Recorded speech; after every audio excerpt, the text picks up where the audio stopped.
All right, welcome everyone. My name is John McKenzie. I'm the dean of. I'm the dean. I'm the dean's fellow. Yes, the unconscious talking. I'm dean's fellow for media and design in the College of Art and Sciences, and a visiting professor of English. And as part of my duties as this dean's fellow, I'm working with the libraries on digital humanities and. So I want to welcome you to this second event of this term in our series, Conversations in Digital Humanities. And this year's theme is Transmediating Knowledge, Situating the Human in the Transfer Between Books, Code, Environments, Games, and Other Media. The goal of of the conversations this year is to combine new directions in digital humanities and also forge connections across campus. So it's great that folks are here. I don't know if you folks can consider yourselves humanists or artists or certainly a scientist. These are the kind of connections we're looking for. Our first event was last Friday in the Society of the Humanities, where Dartmouth professor Mary Flanagan gave a fascinating talk called Othering Algorithms, which was based on her new media research and her artwork. So her combination of thinking and doing is highly relevant to today's event. This afternoon's presentation focuses on makerspace activities and resources here at Cornell, especially those in our libraries.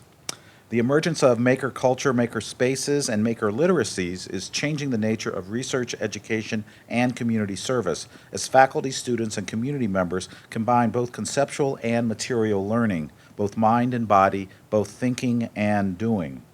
Today's presentation is titled Makerspaces and Maker Literacy or Literacies in the Digital Humanities. And our presenters are Camille Andrews, who is the Emerging Literacies Librarian at Mann Library. Are there other emerging literacy librarians? Are you the Office of Emerging Literacies? I am it. You are Yeah, it, okay. yeah, but That's there are other people who do who this do sort of this, thing as well. okay. So. All right. She focuses on online learning and multimodal literacies, and from my experience, is a driving force behind the You Manufacture Makerspace. Excuse me, Manufacture. Sorry, I got that mixed up. Uh, Next, and I believe this is the order you're going. Tell me if I'm wrong. It's Devin Sanira. All right. And he is an instructional technology coordinator. He's also a member of the library's Makerspace Task Force and provides support for the Manufacture space over in Man, as well as computer instruction consultations in the Olin Digital Collab, which is just right across the hall over there. Okay? And finally, Jeremy Kusker is an earth science and engineering outreach librarian, so maybe there's a connection here. Jeremy got his MA, I like this, at the University of Wisconsin-Madison, where I was recently. I don't know that our paths ever crossed at the School of Library and Information Studies. And yeah, you were there until 2006, so what, 2004 to 2006? Located right there in Helen C. White. Yes, okay, and that's where the undergraduate library is as well.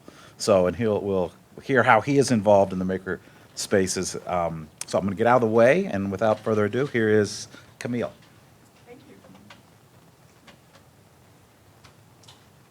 So, and thank you for that kind introduction. And I may be the only person with the actual title Emerging Literacies Librarian, but there are plenty of librarians in our system who are doing things like this. There's us and our colleagues Sarah Wright and Toby Hines, also at Mann, who were unable to come because of conflict. And then various other librarians, Eliza Bettinger, our digital humanities librarian, and others, Suzette.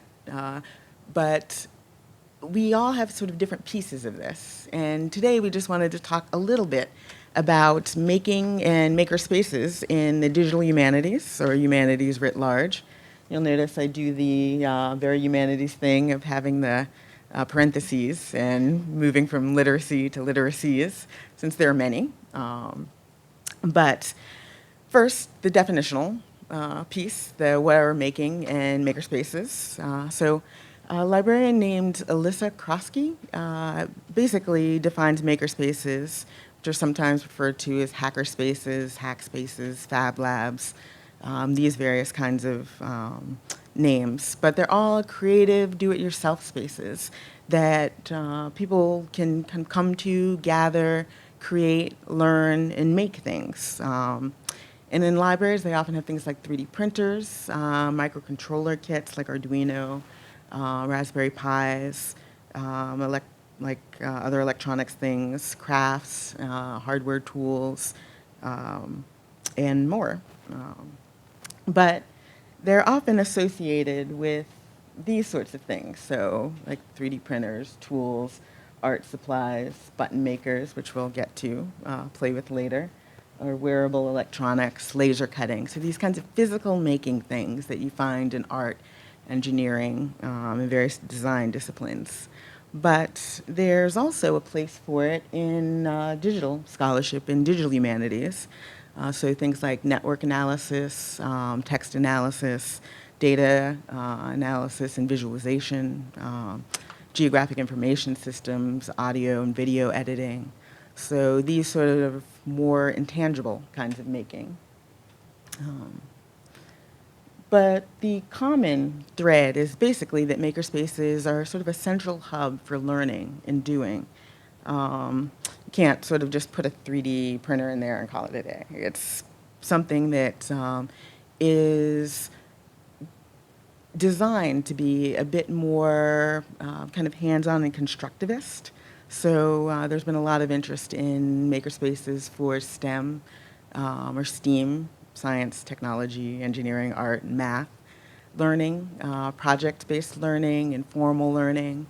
And when I say constructivist, what I mean is sort of hands-on, more experiential education, and kind of thinking through doing. And basically trying to move people from consuming things to producing things. So thinking about stuff, kind of theory, onto how can we kind of move those theoretical or kind of ideas, idea things into the physical or like digital making realm.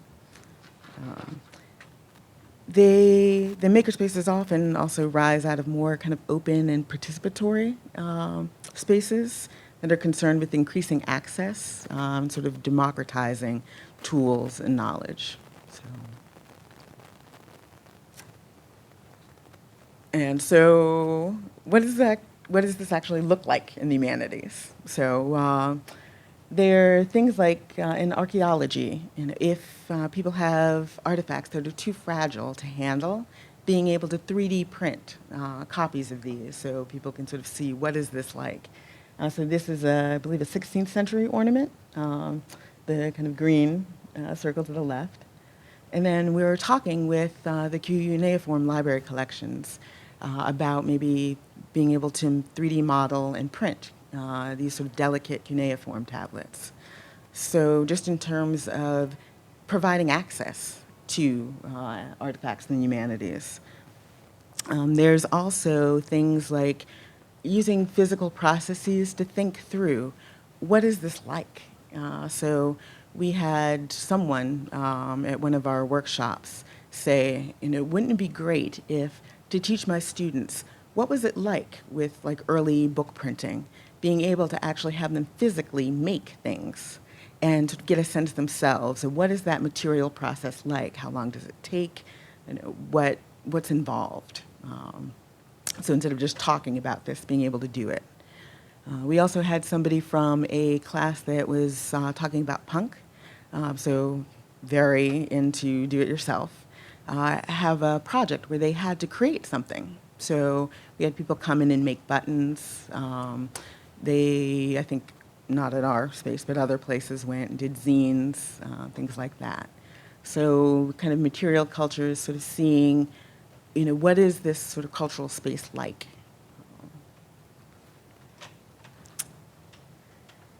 And then making can also be pretty interdisciplinary. So these are the Blashka glass models of sea creatures that were created, I think, in the 18th century. And the people with the collection had made 3D models of these that you can sort of see online. So they're both serving as scientific objects, so you can sort of see the anatomy of these creatures, this cephalopod. And they're also beautiful art objects.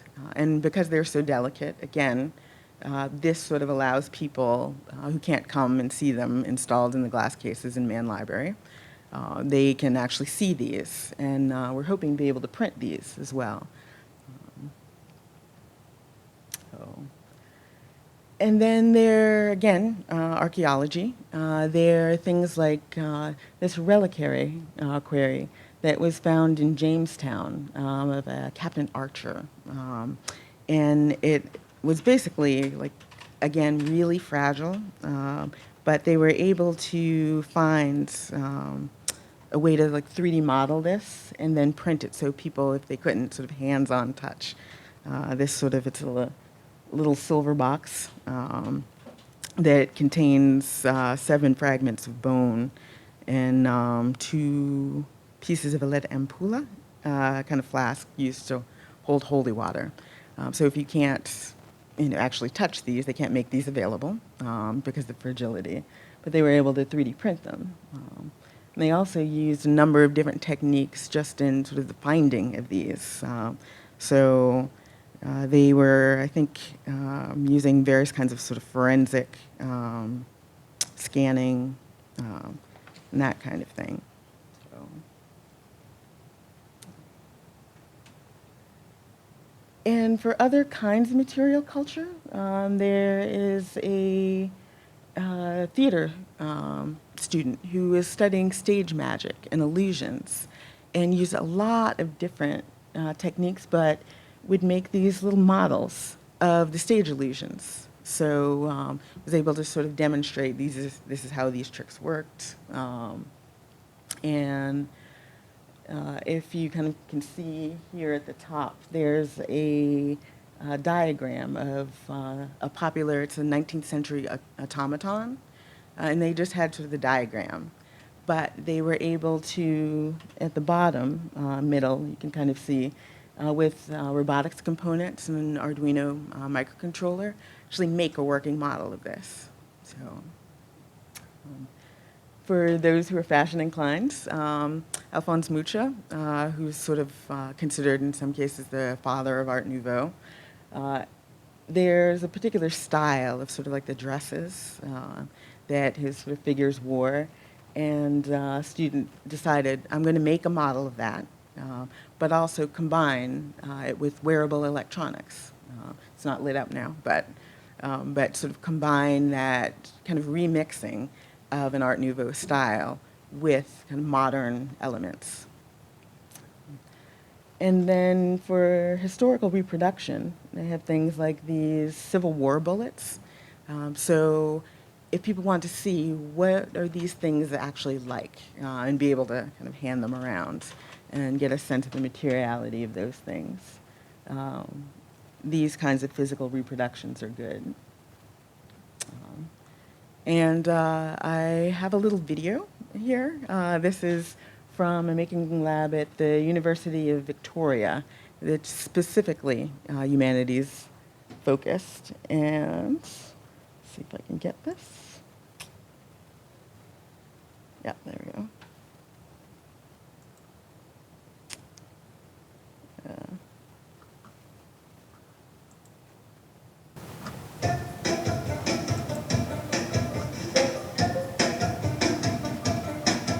The Maker Lab at the University of Victoria is the only arts and humanities fabrication lab of its kind in Canada. The lab uses digital technologies to prototype or remake old technologies that no longer function, never functioned, or cannot be studied at hand. Our Kits for Cultural History series looks at patents, newspapers, and illustrations to study how technologies were and are interpreted across media and time. Then we distribute our findings as kits. Each kit contains a prototype, a model, and a guide with context and instructions for assembly, modification, or deconstruction. So far, the Maker Lab has prototyped an electromobile stick pin and is currently remaking a magnetic wire recorder as well as an optophone. This kit prototypes an example of early wearable technology, a Victorian electromobile skull stick pin. Warning cravats, the skull's jaw was said to snap repeatedly, and its eyes were said to move up and down. The skull's electromagnetic mechanism, found in doorbells, alarms, and telegraphs of the period, was informed by a worldview that saw electromagnetism as the basis for all scientific inquiry and for understanding or manipulating nature or life itself. After all our research and prototyping, we suspect the stick pin may have never worked and was Victorian hyperbole.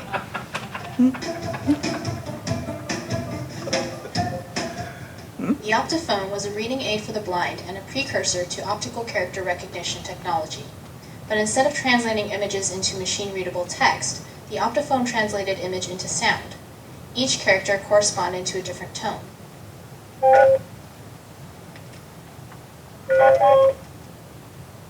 By prototyping the optophone, we want to better understand how past readers interpreted and interacted with it without assuming we can reclaim their experiences.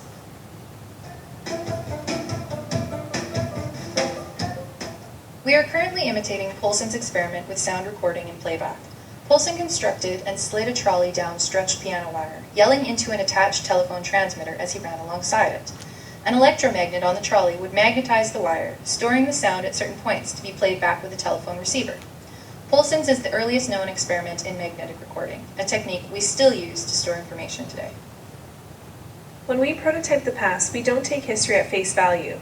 Instead, we expose gaps in the historical record, speculate what might have been, and invite the public, both in person and online, to interact or experiment with tangible reminders of what was forgotten, ignored, destroyed, or lost. We examine the social, historical, and ethical dimensions of past technologies that influence how we design now and in the future.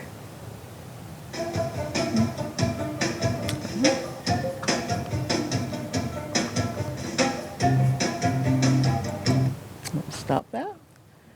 And so that is a pretty good sort of explanation and example of how kind of humanities making often sort of brings in kind of theoretical perspectives, the kind of cultural perspectives to technology, going beyond the kind of how to the why.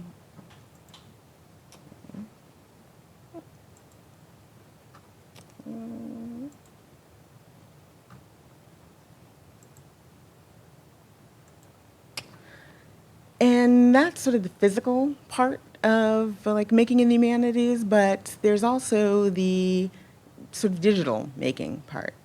So a lot of things that happen in places like the Digital Collab.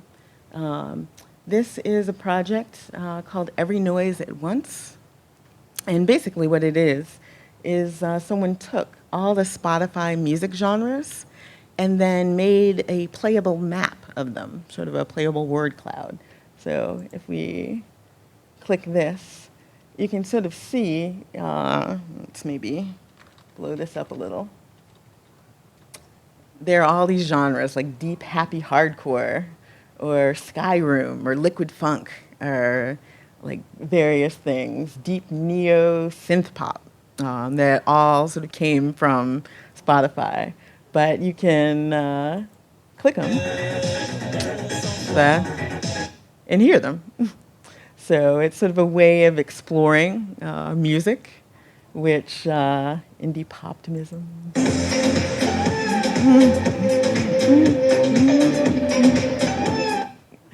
And you can sort of explore this way.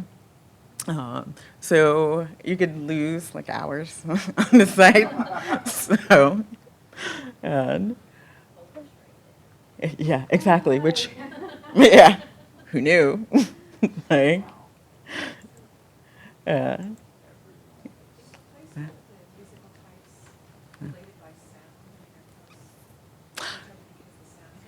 yes, yeah. So it goes from sort of more, there was more like dancey stuff at the top, and then as you go down, it gets a little quieter and like chiller. So, yeah, no, it's pretty cool. Uh, It just makes you think about how you can map Oops. sounds, noise, or decades, or where they come from, or a lot of different ways to map. Yeah. Exactly, yeah. Yeah, so in a different way of being able to explore like those variations. And of course, there are things that are happening here at Cornell. So there's a summer graduate fellowship in Digital Humanities where people have done all kinds of projects. And there is, let's maybe click into one of two of these, but there are all kinds of sort of mapping projects. And so you can kind of explore by person. but they give a little kind of explanation of their project. There we go. So for instance, this is a mapping project about, I believe, 19th century communal communities. And it basically maps these in various ways. So you can sort of see and click on different kinds of communities like Shaker communities, Harmonist, Free Love, etc. And click into them and get like a little information. So basically all of these sorts of projects involve things like mapping communities or texts, also things like creating tutorials, analyzing prose and poetry computationally, or experimenting with methods of curating and displaying projects. So there are all sorts of digital making going on. And I didn't even get into the sort of like audio, video, kind of more traditional media projects you might think of.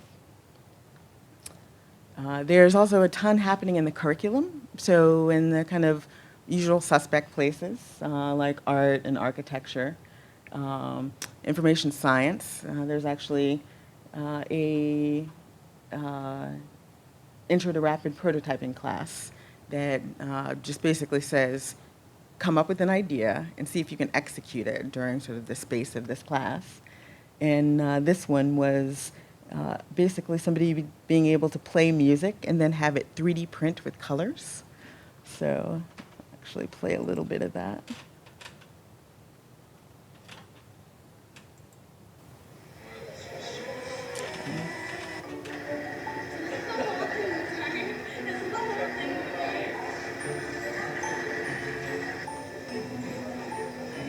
It's a class where we teach people how to do a quick prototype to demonstrate ideas they have. For example, you want to have a printer to print music. What you want to do is to demonstrate that it's a feasible idea, to give a sense of what the output will be, and then you can present your idea to others that you are doing today at the Science Center. They are more or less free to come up with whatever idea they want. What happens is that they propose an idea, they will discuss to settle on a version of the idea that can be executed in roughly 2 months. Time management is very important, and they are discovering firsthand how to be sure that you iterate and you test your idea one by one to be sure that at the end you will have a successful prototype. Okay, so this is a music printer. It's a new synesthetic way for people to visualize music. How it works is you sing or play an instrument into the microphone, and each note corresponds to a different color. So for however long you're singing or playing that note, that color will be sprayed, theoretically. Yeah. It's mostly For the students themselves, it's far more exciting to have a demonstration to members of the community. Here there is a direct engagement, and I think it's very exciting that we convey to the visitor of the Science Center, including kids, that since then you can build whatever you want and demonstrate your prototype. I'm very pleased that we have this collaboration with the Science Center.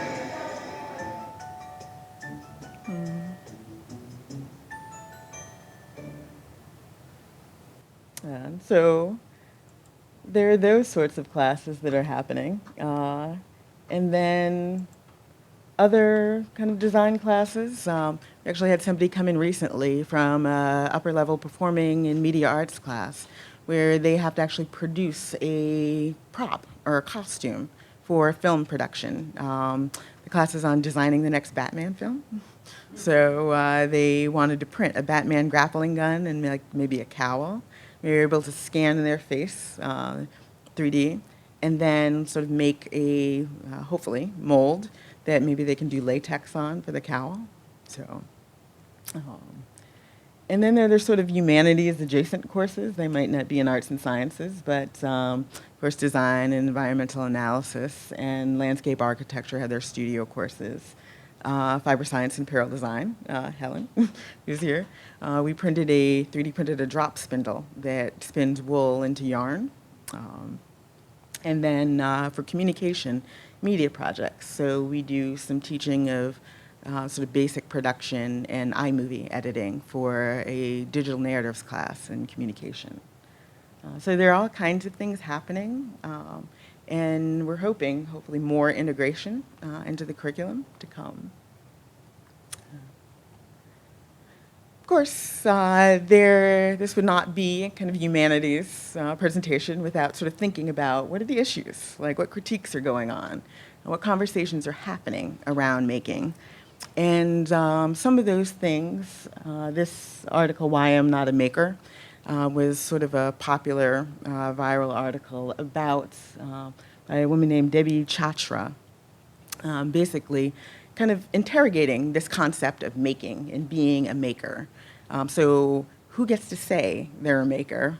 Why is this valorized over maybe some other kinds of things, like other kinds of making, other modes like critique, teaching, care, particularly? And sort of tied to this, the ideas of like maker culture being kind of a white middle-class male thing, even though there's this sort of push to give access to more underrepresented minorities. But they sort of ask, why is this sort of making become the thing that sort of the face of making, as opposed to kind of existing making communities? Issues of kind of race, class, gender, culture, religion. So who makes things and gets counted as making things? And under what conditions and for what purposes? So like quilting, gardening, like these are all also kinds of making. And then there were things like the incident of the clock kid, a brown Somali kid who's making a clock, doing all the like correct maker things, and then was kind of accused of being a terrorist. There are also things like critiques of the kind of capitalist basis of kind of particularly Make, the kind of capital letter MAKE, like Make magazine, Maker Fair, the kind of proliferation of sometimes expensive kits versus some of the progressive or radical traditions in some making cultures. There are issues of intellectual property. So what happens when something that was open source then gets sort of taken from that community and then perhaps commercialized? And then there's sort of the more theoretical, these conversations in critical making, a term that I think was created by a man named Matt Ratto. But it's sort of thinking critically about the process of building technology or some material. What assumptions are built into that? Phoebe Sengers, who's here at Cornell, is actually featured, has an interview in this book. And there's some related areas like critical technical practice, critical design, but sort of what some of these share, sort of an interrogation of either techno-determinism or utopianism, or this sort of valorization of an imagined past. So I don't know if you guys have seen, there's this little video of a guy sort of talking about artisanal toast. And it's sort of very, like, kind of precious. And he's sort of talking about the browning and the working with your hands. And it's, like, very hipster. But it's critiquing that kind of thing. Then there are also other things, like talking about algorithmic literacy. So when we sort of rely on code that's made by people and that often has sort of a recursive element, so it reacts to input from humans. Like how does it basically sometimes embed some existing issues? So for instance, Google, when you Google almost any racial minority or ethnic minority, you get an auto-suggest, sometimes horrifying, so that kind of thing. And then issues of privacy, surveillance with Internet of Things. So these are all sort of critical conversations that are happening around making. And there's also talk of literacies. So kind of on the more positive end, when people are doing these kinds of things, like what are they learning? What do we want them to learn? And are these things that we can embed into the curriculum? So there are places like University of Texas at Arlington, University of North Carolina, Chapel Hill, their libraries, Makerspaces and Fab Labs. This is sort of a summarization of some of their literacies that they're looking at. Also a place called Remake Learning that's focused on competency-based education. So what skills, knowledge, dispositions do people need? And it often is like more employment related. So what do you need to succeed in the workforce? But all these different places and organizations are talking about, here are some of the literacies maybe that we're hoping people get from these sorts of projects. And it's evolving as we speak. There's some work in higher education, but a lot in sort of K through 12 and informal learning. So, with all that said, that's sort of the high-level theoretical piece. But the question you all might be asking yourself is, like, why is the library interested in this? And also, what are we doing? So I'm going to turn it over to Jeremy to talk about that.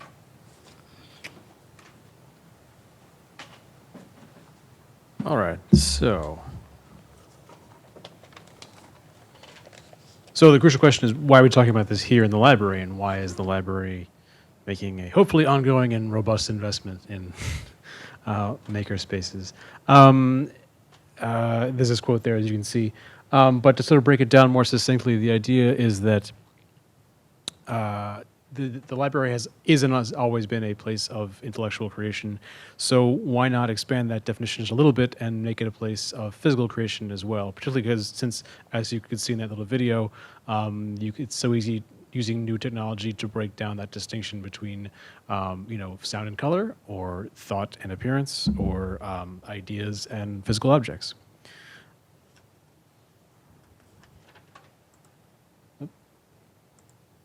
Oh, okay.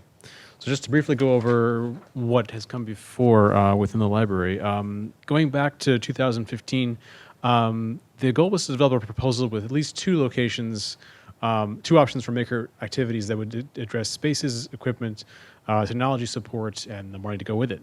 And this all began, as many of our projects do in the library, with a sort of environmental scan of all of Cornell, and we went beyond that to Ithaca and went on a lot of fun tours of places I had never seen before, and saw things in operation. There's a map we have now. Not sure, is it included here? There we go. All right. This is a very sensitive mouse. And that we sort of looked all over Cornell, and we kept finding more of these places the more we looked. There are some at Ithaca College, there are some downtown, there are some that are the side projects of library staff already that are working outside of Cornell. What we discovered in the course of this is that many of these sites were doing great work. They're already and fully operational. They had established programs, they had advanced capabilities, very high-end machines, tens or hundreds of thousands of dollars. What characterized a lot of them was that they had, they required specialized knowledge and training in advance before you could use them, so that they had a limited user base. You had to be in a particular major, you had to be in a particular college, you had to already have gone through a sort of a certification of some kind, you had to have worked sort of hand in glove with the person who was sort of the maven of running it. Just give a few more. Wow, that's sensitive. Here's some of the examples of here. There was the D.H. Hill Library, the James Hunt Library, innovation spaces both at Cornell and beyond, and a bunch. This one's from George Washington University in the top end there. These are just sort of graphics we sort of farmed and put together here. And then we sort of brought that home, and with the idea that we would begin by making a space that was it wasn't even a space necessarily, it was a mobile makerspace kit that would include field visits and human-centered research. We would do this as a means of both, promulgating and gathering information.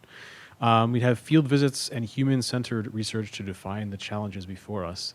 And we have a survey with this and do some brainstorming and prototyping after the fact. And these are some images from that process. We had one MakerBot one 3D printer at the time. There it is over there. We didn't bring it along. That's the drop spindle someone made. We had a 3D scanner, which you can use people's heads. It's hard to tell, but that's actually that girl holding up a statue of her own head that was scanned.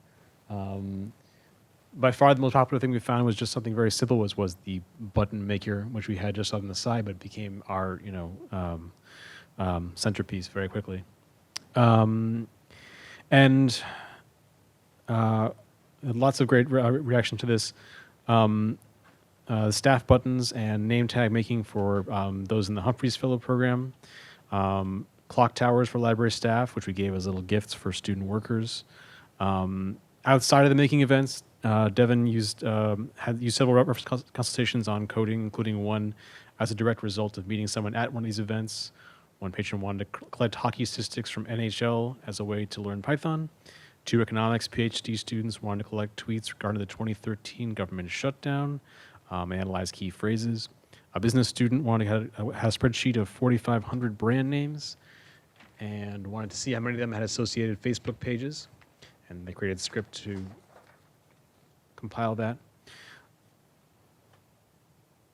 So what the upshot of all of this was at the end was that we had a set of needs and recommendations for how to address them. It was pretty clear we wanted, a comfortable, flexible, and above all, open interdisciplinary space with access for all. In conversations with people who have been doing this work already, we found that, there was no problem getting engineering students involved in this, but we wanted to expand access and, sort of bring to the front of the crowd the, music students and the art history students. And we want to create a learning environment that would, rapidly bring people up to snuff. Accessible, experimental, and playful for novices, interested intermediates, and community and project-based groups. It would be a community hub where once you learn something, you can tell someone else. And it would have specific activities, including 3D printed parts, t-shirts, laser cut boxes, button making, music, software, data visualization, and so forth. And we settled on the idea that this would be in Man 112. It would be a fully redesigned lab with upgrades, with the focus being overall an entry-level entrepreneurship and interdisciplinary design for this space. And a series of recommendations to further define what would actually be in that, including common coordination, a multi-stage process, that it would be at different sites, although that's still under discussion, and workshops and programming, and basic support and troubleshooting.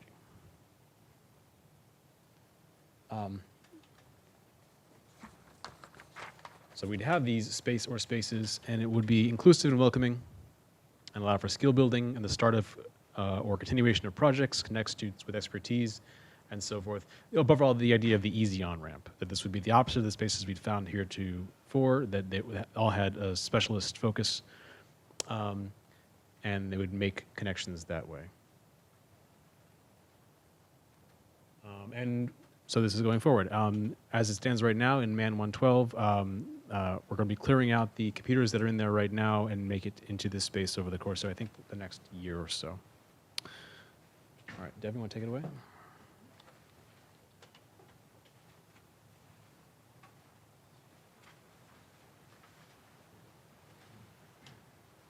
So some of the things we've been doing in Man 112, we've been holding in this fall semester. We had Tinker Thursdays and Fabrication Fridays from 3 to 5, and Fridays from 12 to 1, and we've extended those each by an hour for the spring semester because so many of these projects, especially 3D printing, take just a long time. Like there's no shortcuts, there's no way to speed this up. It takes as long as it takes, and so we found that kind of extending the hours has gotten us some additional people, and it's just streamlined a lot of things, made it easier to complete projects in kind of one session instead of having to have people come back, and we still do this, but having to have people come in and prototype and sort of talk it over, and then we print it on our own time because it just takes so long. And we do that especially for the things that take 8, 10, 12, 24, 36 hours to just print because it's so meticulous and it's so detailed. And we'll get people in and out, but we get sort of all groups represented. We'll get faculty, we'll get staff. We've had some community members. We've had staff bring their kids. Plenty of undergraduates, plenty of, a few graduate students. I've had some faculty. It's, and everybody, once they sort of come in, they're thrilled with what's going in. So one of the challenges we're sort of looking at trying how to cover is getting people in there to begin with. We've worked with a student group called Cornell Make. There's a student organization that is pretty well organized. You know, we've met with them a couple times, and I'm in their Slack channel, so they discuss things amongst themselves, and so I'll see it occasionally, and they're, you know, meeting every Saturday, meetings on weeknights, getting together, figuring things out, working with Cornell in general to get web space and other resources from Cornell. So they're really dedicated. It's great to see, and it's great that, you know, they want to work with us as well. Whoops. Wow, this is a sensitive mouse.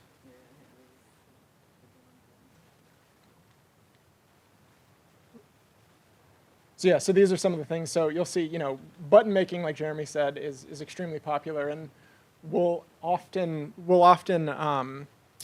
because we started with the mobile maker kit, we still have a lot of equipment and the ability to continue taking the makerspace to other places. And so you'll see in the that center upper middle picture, we'll wheel it out into the man atrium and get plenty of foot traffic that way. You know, as you can see, we've taken it here today. We've taken it up to Course in Mud. We worked with, they were middle school and high school? They were middle school and high school science teachers here over the summer for kind of a seminar kind of thing. And so we showed them, you know, all the things that we're doing to kind of give them ideas to take back to their middle school and high school classrooms, many of whom are also, many schools like that are also getting many of these maker equipment options. So right now we're in Man 112 in about half of the space.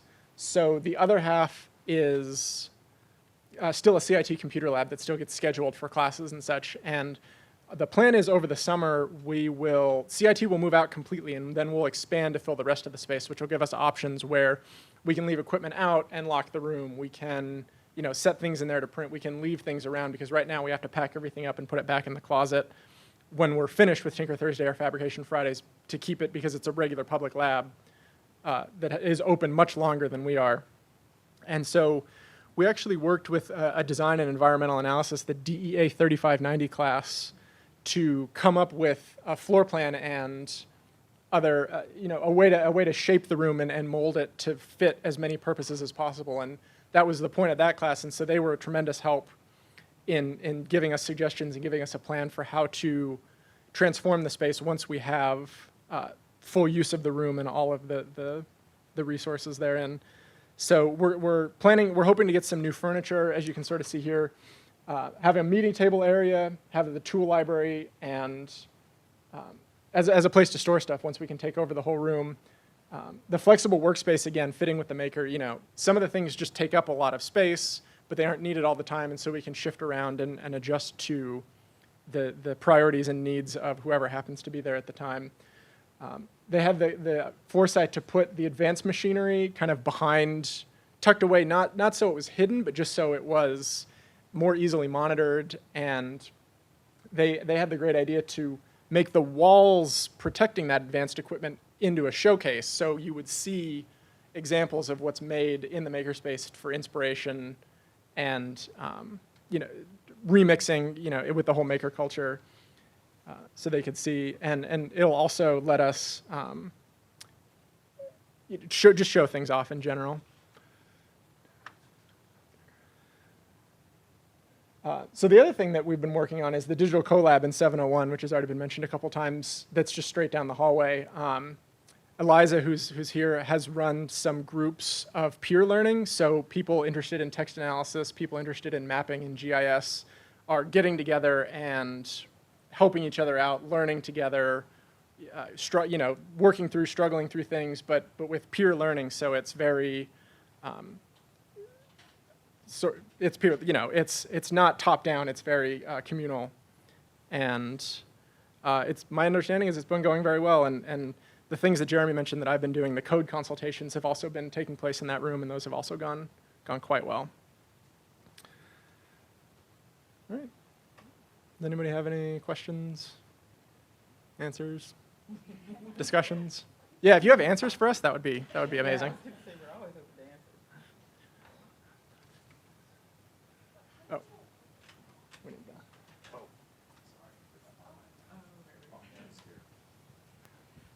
How do you deal with staffing and expertise? I mean, do the three of you know how to use all of these different kinds of equipment, or do people make appointments? Like, how do you manage that? Yeah. I don't know if you want to Okay, share yeah, sure. how we want to talk. Yeah, so there's the three of us and then Sarah and Toby, and we do not all know how to use all of this. So what happens is somebody comes in or like emails and says, I'm trying to work on X, Y, and Z. Then whoever, there's a email at CUL Makerspace admin L-L. Either it goes to that list or we put it out and sort of say, like, this has come up. Whoever knows about that thing hops on it and then says, I'll make an appointment with so-and-so. Yeah. So we can then just sort of set aside time either in the open making events or outside that, if that doesn't work for them, to talk to them about their project, what they're trying to do, and then just try and figure it out. And if it's something that's sort of beyond our skill level, since we're all sort of bootstrapping on all this ourselves, then there are things like the Student Shops Assembly. So that's the shops around campus get together periodically, and we all have each other's email. So we can just shoot something out to them or track somebody down and say, oh, you probably need to talk to so-and-so. Oh. Other question? Hi, thank you for the presentations. Camille, I really liked your comments about consumers becoming producers, and I was wondering if you have suggestions for any scholarly articles about that topic? Yes. Oh, okay. Yeah. There are so many. The thing that sort of pops into my mind,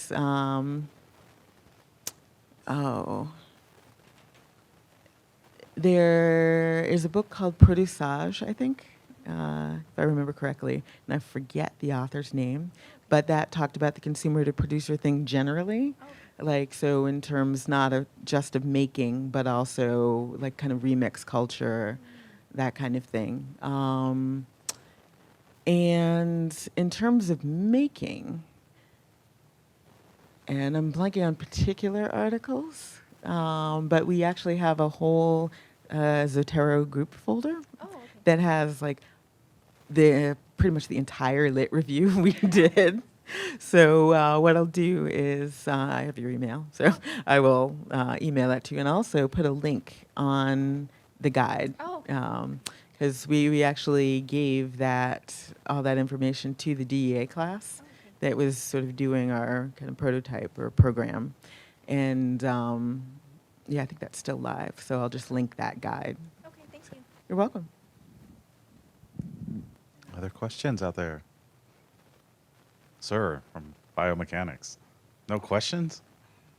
Well, I don't know, not really. I mean, I wasn't even really aware of this availability to, anyone on campus. So I'm in the biochemistry department. And, I suppose when it comes to making, there are probably little fun things one could do with something like, because a lot of it is sort of chemistry and expensive reagents and things that aren't necessarily conducive to this. But, something like, okay, you've figured out a protein structure and you could use the little 3D printer to make it. It really wouldn't help you study it, but it would be a cool little thing to have on your desk, Yeah, yeah. But sometimes it'll just be very simple things, instead of buying, a kit from a biotech company for the right rack to hold tubes that you're doing some kind of test with. It's I can just look at this thing and think, all right, if I just had just cut some holes in some kind of material, something like that. I don't know if you guys would do that. Absolutely, we have done that. So for we've done a whole bunch of different kinds of parts, but NIH has a 3D model repository. It has things like test tube holders. So we took one of those, sort of cut it in half because they didn't need the other half, and then printed that. So those These are free. a digital, a 3D printer repository? Yeah. So a 3D Interesting. model repository, and you can just download them for free. Never heard of it. Yeah, Okay. yeah, no. I think if you just Google It's NIH, you NIH said? 3D, it should pop up, Yeah. and you can find all kinds of stuff. Ooh. Yeah, Okay. yeah. And then in terms of making, in terms of like biochemistry and things, one of the places we visited was called Boss Lab in Cambridge, and it was like a biohacking facility. So there was a guy who I think he was based in computer programming. That was his day job. He was just interested in sort of basic genetics. So they had like basic PCR machine, like that kind of thing. And so anybody could come and learn about that. And so there are making facilities for that kind of thing too. Okay. Yeah. Thanks. I have a couple of questions. This thing is working. One is a technical question. Is it possible to design something in something like SketchUp and then have it just produced here, like a little figurine, so you could, the fact that there are prototypes out there, you could just bring in and port. Okay, that's wonderful. Yeah, I mean, you can do something in SketchUp, and there's a website called Tinkercad, which is a really basic. It's by the same people who do AutoCAD, and it's a really basic browser-based kind of design tool where you kind of drag in these shape primitives. So you have your cube, you have your sphere, and you can stretch shape, merge other shapes, and so you can make really basic things really quickly, and then download it as an STL file and print it right out. Okay. They have letters, so you can make a nameplate really quickly. You could make all sorts of things without, it's geared toward somebody who isn't familiar with CAD programs, so it works really well. Then my other question has to do with sort of scaling this up and actually getting more uptake maybe in the humanities and social sciences. I think one reason that they're, in the art department and over in engineering is because they're integrated into their curriculum and it's part of their learning experience.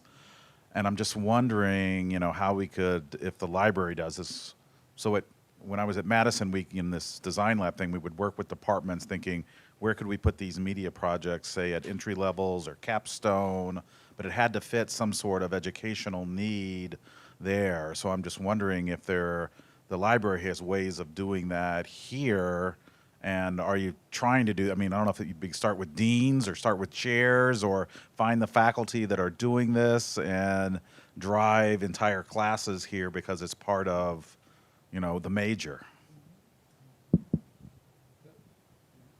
Sorry, was there a question in there? Or Yeah, is the library doing this, and who's doing it? Yeah. Right now, at the level of the individual librarians to work out, it's sort of being welded onto, I personally can speak that it's being welded onto my usual liaison duties to other departments and saying like, hey, we have this functionality now.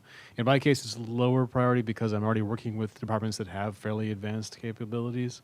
So, but I'm letting them know that like, hey, if you have overflow and somebody wants to use a 3D printer or something, they can come to our regular hours to make use of it. So, yes. You're the engineering liaison, yes. right? So the question would be if social science or humanities folks, and Yeah.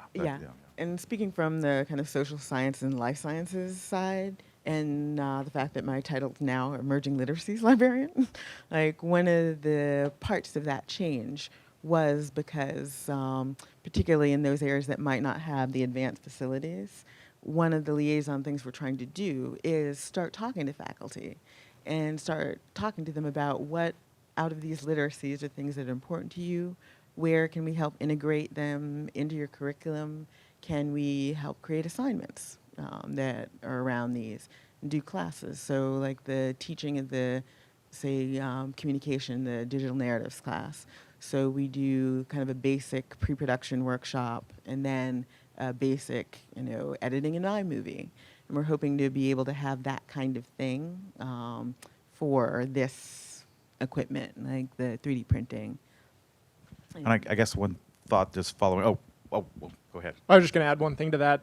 There was a NISO kind of web presentation where, I can't remember which 3 universities, but there were 3 different people representing Makerspaces from 3 different universities, and all 3 of them, they gave presentations in sequence, but all 3 of them said, oh, we didn't get much traffic in our Makerspace until we integrated it with a course, and then it was a huge hit. Like that really is the key, is integrating it with the course, and then once they are sort of pushed and sort of instructed to use it, they come back later and do personal projects, they apply it to other classes, and so they a lot of people need that kind of initial push to go there.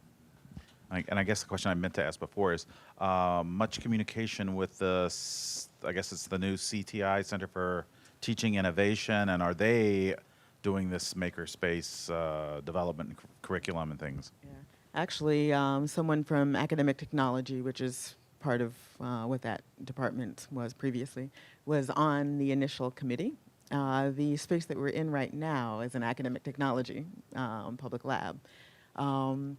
And we have not yet talked to them about sort of anything beyond, but one of the things we're hoping is that sort of as things sort of percolate and settle around, that we can partner and like collaborate on these things. They tend to be faculty focused, so more faculty development, but especially as we start kind of offering our services for integration into the curriculum, that we can have partnerships. So we're extraordinarily open to talking to all units and faculty, and are in fact really eager to do that kind of thing. Thank you. Other questions out there? John, got a question? So a question for Devin. You mentioned a campus group called Makers or something? Cornell Make. Mm-hmm. Cornell Make, can you tell more about what they were engaged in and what kind of collaboration has come out of that? Yeah, I mean they've worked with I think they're sort of interested in the same thing. Like they want to have a makerspace for their own use clearly, but they are interested in sharing their interests with as many people as possible, and so they're sort of doing the same thing, where they want to get the equipment, staff the hours, encourage people to come in. Less faculty focused, less kind of instruction focused, but they're just interested in making in general, and they're so jazzed about it that they want other people to work on it. Before we worked with Cornell Make, kind of really early on, we were working with a student named Sean, who was the House Fellow. Is that the right? He was the House Fellow at Carl Becker House, and he helped us out tremendously by giving us a lot of our initial 3D printer knowledge, troubleshooting, repairing the printer when it breaks down, which is often. And he was enormously helpful. And one of the things, again, that he was super interested in was enabling non-science-y type people into making. So one of the things that he did too in Carl Becker House was get the music students, get the agriculture students, get people who don't generally have an interest in this thing to apply it to the things that they do have an interest in. We might be able to pull up Cornell Make's website, but yeah, they're just a student group that's interested in the similar thing, and they're just so excited about it that they want other people to be interested in it as well. Yeah.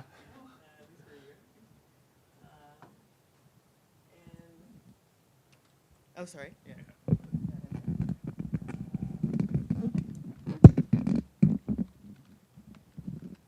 Sorry. Yeah. Let's see if we can. Can you hear me now? Okay. So that's the Cornell Maker Club. They have a kind of micro branding site, and I think this is just sort of a little, but that's not the Cornell Make. It's like make.engineering. Something like that. Yeah. Let's see if there's. They might not be. Yeah. I was gonna say I don't remember exactly what their website is. It's something. It's a subdomain of the engineering site somehow. Yeah.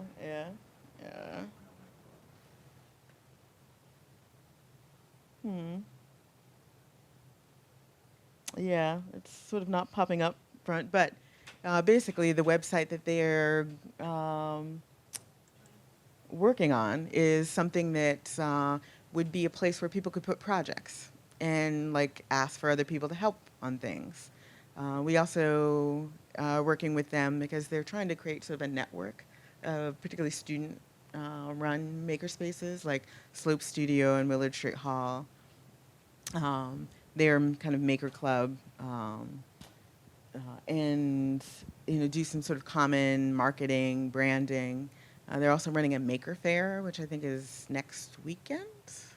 Yeah, so that kind of thing. And we also talked to them when we were buying equipment. You know, what sort of equipment do you need? And like helped buy some things like a soldering station, and that kind of thing.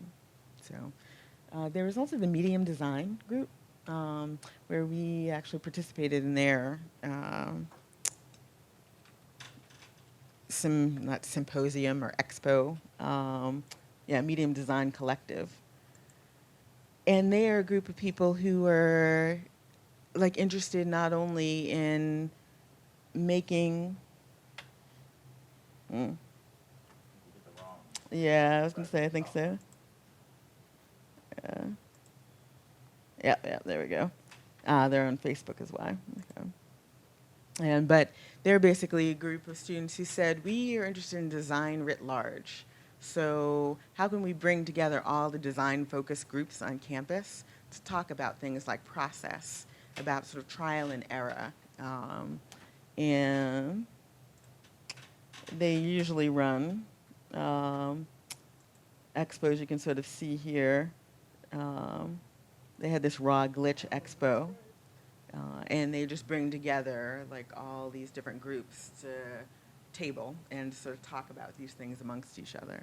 So I think there's a big push for kind of interdisciplinary making around campus. It's just starting to coalesce in various areas.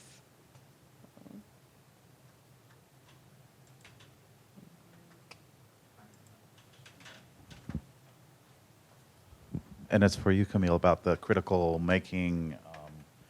Have there been studies, and I guess maybe T.A. Miller might be the person to ask, whether or not students of diversity are drawn to these kinds of things or not drawn? Because I've asked him about that in terms of media, and he thought there was, and I just wonder, is there research? I was going to say yes, is the short answer. I think a lot of that research is happening in the K through 12 space, and then a lot of kind of informal learning areas, so like after-school organizations, libraries, museums. So there was an IMLS-funded grant that worked with, I think, a library and the Children's Museum of Pittsburgh, so two organizations in that area, just sort of see, like, what kind of learning happens, who are we getting, like that kind of thing. And it's kind of scattered because a lot of different groups of people are interested in this kind of thing. There have also been things like the Digital Media and Learning, so that kind of MacArthur funded initiative on digital media and learning, particularly for often kids. So the Chicago Public Library did the kind of U-Media labs and are bringing in more diverse audiences. And I think there have been people studying that through the DML hub. But yes, yeah.